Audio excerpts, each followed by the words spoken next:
Discord is giving away 1 week of free Nitro as part of their birthday celebration, and I'm going to show you how to check if you're eligible and how to claim it. So to get this free Nitro, there are just a few things you need to qualify.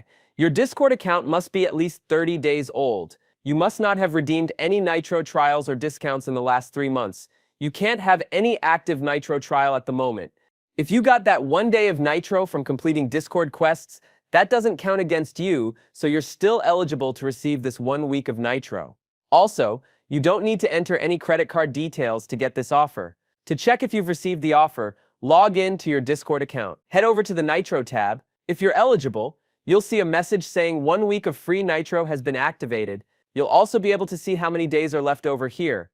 If you don't see the offer yet, don't worry. Discord is rolling this out until May 23rd, so it might still show up for you in the next few days. Let me know in the comments if you got the offer, and if this video helped, make sure to drop a like and subscribe for more videos like this.